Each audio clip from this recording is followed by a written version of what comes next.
Well, earlier I spoke to the Georgian president and I asked him whether he agreed with the parliament's decision in Georgia to cut diplomatic ties with Russia. Well, I think we will consider it with the government still, but certainly, Russia has made its choice. This is not Georgia's choice in any way. Just going back to the events at the beginning of August, when you sent Georgian tanks into South Ossetia, did you not think that this might exacerbate the situation, and in the end this will be a war that you could not win on your own? Well, isn't it clear by now that we didn't send and didn't initiate anything?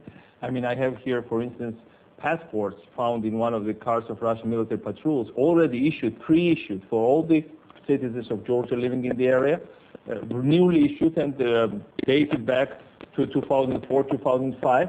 So basically, they already have prepared, on the day, 3 days before Russian invasion, there were already 48 Russian journalists in Kirsty, in that small town from which the whole civilian population had been evacuated, basically waiting to cover Russian invasion. So it was so much pre-planned, so well prepared, that every minute and day was chosen by Russia, and Georgia didn't have any choice. I mean, we didn't have to. We just reacted to what Russia has done. We warned the world that they would have done that.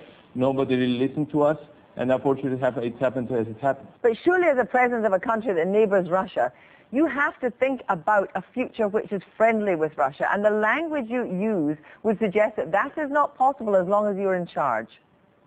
Well, I beg your pardon. We've tried to reach out to Russia for many, many years. We have no hostility whatsoever towards Russian people. Indeed, I am one of the presidents that had extremely soft language towards Russian people and tried to reach out to Putin and especially to Medvedev during the last several months. But you are talking to a president of the country, best part of which, the territory of which is right now occupied and being annexed by Russian Federation. How would any other responsible democratic leader in this situation talk? You want me to say, okay, I'm giving up, I'm shutting up, I'm surrendering, I'm succumbing, that's it? Nobody would do that, right? I mean, as soon as Russia occupies my country, they will have no better friend than Georgia, no better friends than Georgia, no better cooperation than Georgia. We really are very flexible. Will you talk to Vladimir Putin about this crisis?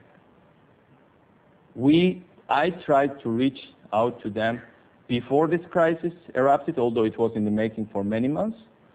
Because of Russia, for instance, in Abkhazia. No, now, I'm afraid I have to ask the question again. I'm afraid I have to ask the question again. Yes, we are open. We are open for all kinds of contacts.